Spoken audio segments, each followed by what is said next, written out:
Hello everyone, I hope आपकी study अच्छे से चल रही होगी। और मैं आज आपको सीईटी 2025 में होगा अप्रोक्स फरवरी में या जनवरी में भी हो सकता है। तो मैं आज आपको उसके रिलेटेड कुछ इन्फॉर्मेशन प्रोवाइड करवाऊँगा, जो कि मैं अपनी स्ट्रेटजी एक प्रकार से शेयर करूँगा, जो कि मेरा भी पिछले सीईटी में सिलेक्शन हुआ है रेवेन्यू पटवारी में। तो मैं आज को मेरी स्ट्रेटजी शेयर करूँगा, जो कि मैंने कहाँ से स्टडी की है, कैसे मैंने अच्छे से तैयारी की थी, जो कि मेरा सिलेक्शन हुआ है जिसके बेस पे। तो सबसे पहले हम मैथ को लेके चलते हैं। मैथ में आपके 15 क्वेश्चन बिल्कुल आएंगे, सीईटी प्री या मेंस दोनों मिला के। तो मैथ के लिए आपको सबसे पहले मैं तो ये रिकमेंड करूँगा कि आपको कोर्स परचेज कर लेना चाहिए एक, क्योंकि आप यदि कोर्स परचेज करते हो, किसका ये भी पूछ रहे हो, अभी बताता हूँ किसका करना चाहिए। गगन, मैं मेरी बताता हूँ ना, मतलब मैंने जिनसे पढ़ा है मुझे तो बेस्ट लगे, और आई होप आपको भी बेस्ट लगेंगे सर। गगन प्रताप सर है कैरियर विल से, मैंने सर का कोर्स लिया था। तो मेरा सीजीएल के लिए मैंने किया था, एसएससी का लिया था बैच से, सीजीएल, सीपीओ, सीएचएसएल और एमटीएस। तो ये तो नॉर्मल है, ये तो हो जाएंगे यार। और रेलवे भी बिल्कुल निकल जाएगा आपका, मतलब मैथ में कोई प्रॉब्लम नहीं होगी आपको। यदि गगन प्रताप का आप हीरो 2.0 कोर्स, या तो आप लाइव बैच खरीदने की कोशिश करना है यदि आप बिगिनर हो तो। और एक बात ध्यान याद रखना, सर करवाएं जब नोट्स प्रिपेयर कर लेना, क्योंकि जब कंसेप्ट करवाएंगे आपको तो ये लगेगा कि हाँ मेरा तो कंसेप्ट क्लियर हो गया, मुझे सब कुछ समझ में आ गया, ठीक है। लेकिन बाद में आपको जैसे परसेंटेज हो रहा है, सबसे पहले सेकंड पे रेशियो हो रहा है, थर्ड पे प्रॉफिट एंड लॉस हो रहा है, फोर्थ पे सीआईएस ऐसे करके कंटिन्यू चलेंगे आप। जैसे पहले परसेंटेज होगा, दूसरा रेशियो होगा, तीसरे पे आएंगे ना आपको प्रॉफिट लॉस, जो आपके परसेंटेज में रेशियो में कुछ डाउट क्रिएट होने लग जाती हैं। तो मैं तो यही सजेशन करूँगा, जो बिगिनर है, अपने अच्छे से तैयारी करना चाहता है, एक ही बार तैयारी करना चाहता है, वो अपने नोट्स प्रिपेयर कर ले। ताकि फिर क्या है कि आपको एग्ज़ाम, जैसे एक बार नोट्स कर लिया आपने, प्रिपेयर कर लिया कोर्स के साथ साथ, फिर आपको कोई भी एग्ज़ाम आए उसका रिवीजन करते रहो, कोई भी एग्ज़ाम आए रिवीजन करते रहो। रिवीजन कर लो, 10 दिन में पूरा मैथ हो जाएगा, 15 दिन में, 20 दिन में हो जाएगा ये अर्थमेटिक तो। और हरियाणा में तो अर्थमेटिक ही ज़्यादा आता है, एडवांस तो एक दो टॉपिक पूछते हैं, तो ज़्यादा डिफ़िकल्ट भी नहीं पूछते हरियाणा में। तो बाकी आप एक बार कर लोगे तो आपको मैथ में कोई प्रॉब्लम नहीं होगी। प्री में बैठ जाओ, मेंस में क्या, आप यहाँ तक कि आप सीजीएल मेंस में बैठ जाओ, सीपीओ में बैठ जाओ, सीएचएसएल में बैठ जाओ, मेंस में, रेलवे, कहीं भी बैंक में, कहीं भी बैठ जाओ आप, तो आपको मैथ में कोई प्रॉब्लम नहीं होगी। तो मैथ हो गया 15 नंबर आपके, यदि आप कर लेते हो तो आपके और मैथ, एक बात बता देता हूँ, मैथ ही एक सब्जेक्ट है जो 100% एक्यूरेसी से आपको स्कोर दिला सकता है। ये क्या है, जीके में गलत हो सकता है आपका, इंग्लिश में भी बाय मिस्टेक गलत हो सकता है, लेकिन मैथ में आपके 100% एक्यूरेसी से स्कोर हो सकता है। कई बच्चे मेरे भी नॉन में हैं, एमएससी मैथ से कर रहे हैं बच्चे, लेकिन मैथ से इतने डर रहे हैं, पता नहीं क्यों। तो मैं तो यही सजेशन करूँगा, आपको मैथ को अच्छे से कर लेना चाहिए। सेकंड पे हम आते हैं इंग्लिश पे।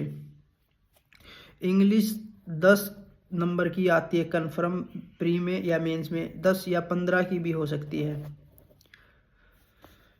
तो इंग्लिश के लिए सबसे पहले क्या है, इंग्लिश के लिए सबसे पहले 3 पार्ट में डिवाइडेड है इंग्लिश।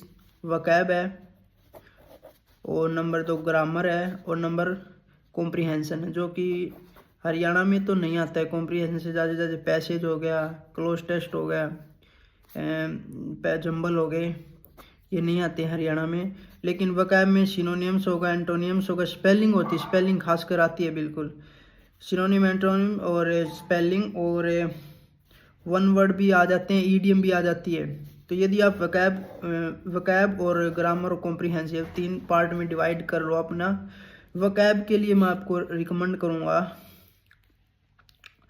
रानी मैम है यूट्यूब पे उनकी प्लेलिस्ट है A to Z वकैब एक करते हो आप तो सिनोनिम एंटोनिम स्पेलिंग वन, इसमें कोई प्रॉब्लम नहीं होगी। आपके नंबर आगे वन वर्ड सब्स्टिट्यूशन एंड ये ईडियम, इसके लिए मैंने बुक की थी, ब्लैक बुक है, ब्लैक बुक मैंने अच्छे से की थी, तो मैं ब्लैक बुक को रिकमेंड करूँगा इनके लिए। सिनोनिम एंड सोली के मैम की A to Z वकैब की। नंबर 2 ग्रामर के लिए भी A to Z grammar series ma'am ने यूट्यूब पे फ्री करवा रखी है, कोई पेड कोर्स खरीदने की ज़रूरत नहीं है।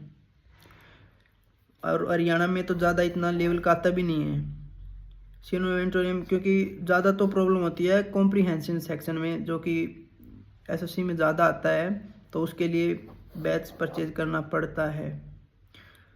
तो मैं इंग्लिश के लिए रानी मैम को सजेशन करूँगा, बेस्ट टीचर और कंटेंट जो प्रोवाइड कर रखा है, जो कि कोर्स में भी पर नहीं देता इतना कंटेंट किसी ने भी, टीचर ने भी, जो कि रानी मैम ने जो बच्चों के लिए हेल्प के लिए मैं थैंक्स बोलना चाहूँगा रानी मैम को। क्योंकि मैं गवर्नमेंट स्कूल से पढ़ा हूँ और हिंदी मीडियम का बिल्कुल मतलब बिलो एवरेज स्टूडेंट था, और कोई इंग्लिश मीडियम कोई नहीं है। मेरे को भी प्रॉब्लम थी पहले स्टार्टिंग में तो सबको होती है, तुम्हें भी होती होगी, डर लगता होगा, नहीं इंग्लिश नहीं हो, इसको तो मैं अवॉइड कर देता हूँ और फिर मैं सिलेक्शन ले लूँगा, GS कर लूँगा। भाई इंग्लिश हर सब्जेक्ट को आपको स्ट्रॉन्ग बनाना पड़ेगा यदि सिलेक्शन चाहिए तो, क्योंकि फिर 1 या 2 या 3 क्वेश्चन से आप रहोगे फिर कोई फ़ायदा नहीं है। तो 1 से रहो चाहे 3 से रहो, आपको रहना मतलब अनसक्सेसफुल आपको डिस्क्वालीफाई माना जाएगा और फेलियर ही माना जाएगा। तो 2 सब्जेक्ट हो गए। नंबर 3 रीजनिंग पे लिए मैं ये कहता हूँ जो बिगनर है कैरियर व्हील पे पीयूष सर को फॉलो करो, बेस्ट टीचर है रीजनिंग के। और फिर कोर रीजनिंग होने के बाद 15 क्वेश्चन रीजनिंग में आते हैं प्री मेंस में। फिर आपको कोर्स होने के बाद इसका तो नोट्स बनाने की कोई ज़रूरत नहीं है, आप प्रैक्टिस के लिए फिर बुक परचेज कर लो या टेक्स्ट बुक पे आप टेस्ट सीरीज ज्वाइन कर लो, सबसे बेस्ट ये, क्योंकि आपके मैथ के, इंग्लिश के, रीजनिंग के ये तीनों पैरेलल में आपके टेस्ट मॉक दे देना 2 दिन में 3 दिन में, वीक में 2 मॉक इनफ है रीजनिंग के लिए प्रैक्टिस के लिए, और एग्ज़ाम के टाइम पे आप दिन के 1 भी कर सकते हो। और नंबर 3 पे आता है जो कि 1/4 वेटेज है, इसमें हरियाणा में 25 क्वेश्चन, 100 क्वेश्चन आते हैं ना, तो 25 क्वेश्चन हो गए हरियाणा जी के, जो कि बहुत फैक्टर करता है, जिसमें से मैंने 5 क्वेश्चन मान लिए करंट अफेयर के आते हैं, तो 20 क्वेश्चन हो गए GS स्टैटिक्स, जो कि पॉलिटिक्स, हिस्ट्री, ज्योग्राफी ये है हरियाणा की।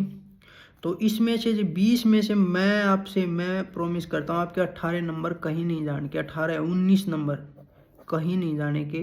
मैंने बुक फॉलो की थी, मैं आपको दिखा देता हूँ, ये है KC पब्लिकेशन की है हमारा हरियाणा, तो कि मैंने तो बहुत बार किया है पूरी। इसमें सबसे बेस्ट मुझे लगा थोड़ी से आपके कंसेप्ट क्लियर हो जाते हैं आपके, और फिर क्या आपके पीछे MCQ है वो लगाओ, थोड़ी पढ़ो MCQ लगाओ, थोड़ी पढ़ो MCQ, this is best method यदि आपको सिलेक्शन चाहिए तो। थ्योरी में क्या है, ये 1 लाइनर कई बुक दे देते हैं, और कईयों में तो एरर इतने हैं कि बस पूछो ही मत ना। तो मैंने तो ये 10 से 12 बार, यही 15 बार, जितना भी हो सकता है करते रहो। आप महीने में 2 बार कर लो, इस बुक को 2 बार तो कर लो, धीरे धीरे करते रहो अपने सिलेबस को। ये हो गया। तो मैं आपको और कोई डाउट हो तो पूछ लेना, अगली वीडियो में कमेंट कर देना इस वीडियो के नीचे, मैं आपके सभी डाउट क्लियर कर दूंगा। तो यही बोलूँगा, बेस्ट ऑफ लक, अपने तैयारी को कंसिस्टेंसी से लगे रहो, सिलेक्शन ज़रूर होगा, श्योर होगा आपका। और यही लाइक करना इस वीडियो को, ताकि मेरा क्या है मोटिवेशन मिलेगा मुझे भी नेक्स्ट वीडियो बनाने के लिए, और सब्सक्राइब कर देना। Thank you everyone, thank you.